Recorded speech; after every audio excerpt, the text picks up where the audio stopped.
जी आगे बढ़ के कौन मोबाइल उठा रहा है जी? कोई से इधर घूमिए। एक बार पीछे भी इधर टर्न।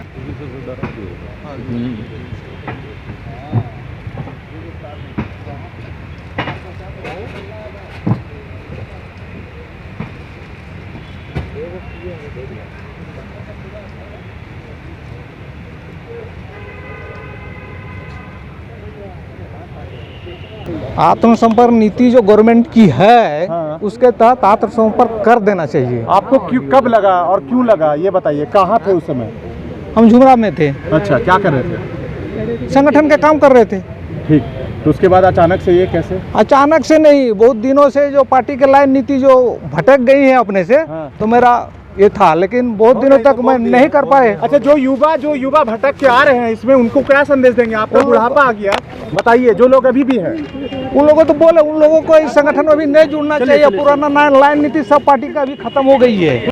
लोहरदगा और गुमला का क्षेत्र हो, इन सभी क्षेत्रों में माओवादियों की गतिविधि को काफ़ी हद तक नियंत्रित किया गया है और उनका जो आधार क्षेत्र था वो सिकुड़ गया है। और आज के दिन माओवादी जो है छोटे छोटे क्षेत्रों में ही सीमित रह गए हैं। इस अभियान के साथ साथ झारखंड सरकार की जो आत्मसमर्पण और पुनर्वास नीति है,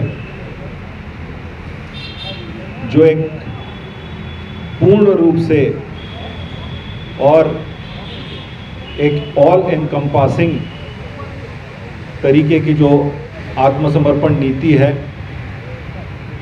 उसका झारखंड पुलिस के द्वारा और हमारे अन्य जो साथी हैं सीआरपीएफ, एसएसबी और अन्य बलों के द्वारा उसका काफ़ी प्रचार प्रसार किया जा रहा है।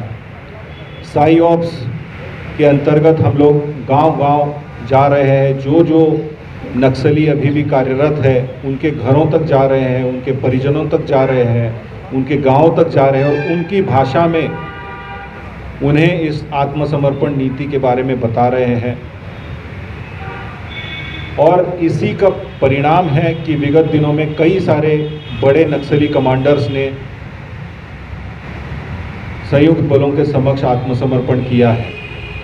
आज का भी दिन बहुत महत्वपूर्ण है क्योंकि आज दुर्योधन उर्फ मिथिलेश, जो कि माओवादी संगठन के लिए एक बड़ा नाम हुआ करता था, 15 लाख का इनामी था और रीजनल कमांडर के पद पर माओवादी संगठन में कार्य कर रहा था, उसके द्वारा झारखंड सरकार की आत्मसमर्पण नीति से प्रेरित होकर और संगठन में जो शोषण हो रहा है और संगठन की जो वर्तमान स्थिति है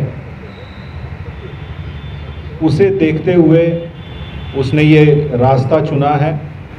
लगातार आपके माध्यम से, अन्य स्रोतों के माध्यम से भी हम लोग ये अपील करते आ रहे हैं कि जो भी लोग माओवादी संगठन छोड़ के, हिंसा का रास्ता छोड़ के अगर समाज की मुख्य धारा से जोड़ने के इच्छुक है तो हम उनका खुले दिल से स्वागत करेंगे। और कहीं ना कहीं ये जो अपील आपके माध्यम से हमने पिछले कार्यक्रमों में भी की है, उसका भी ये असर है कि मिथिलेश ने आज हिंसा का रास्ता छोड़ने का निर्णय लिया और आज वो समाज की मुख्य धारा में शामिल हो रहे हैं। हम उनका आज यहाँ पे स्वागत करते हैं, मुख्य धारा में स्वागत करते हैं।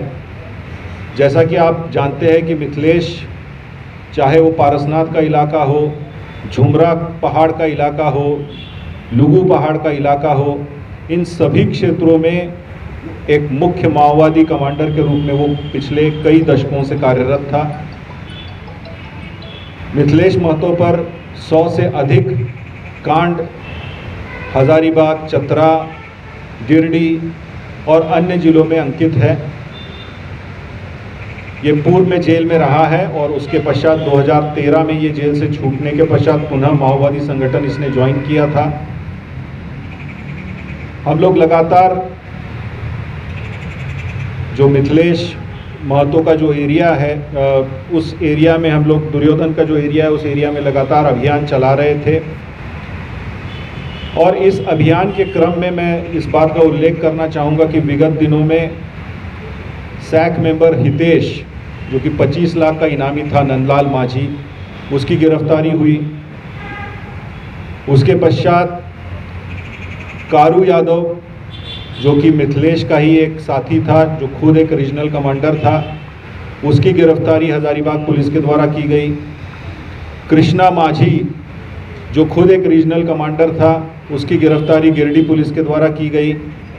तो उस क्षेत्र में जो भी माओवादी संगठन के जो एक तरीके से जो स्तंभ कहे जाते थे, चाहे वो हितेश हो, कृष्णा हो या कारू यादव हो, इनकी गिरफ्तारी के बाद संगठन पूर्ण रूप से टूट गया है। और आज एक तरीके से हम कहेंगे कि ये निर्णायक क्षति पहुंचाने में उस संगठन को, खासकर पारसनाथ, झुमरा, लुगु के क्षेत्र में उस संगठन को एक निर्णायक क्षति पहुंचाने में हम लोग सफल हुए हैं, जब मिथिलेश उर्फ दुर्योधन के द्वारा आज पुलिस के समक्ष, सीआरपीएफ के समक्ष आत्मसमर्पण किया जा रहा है।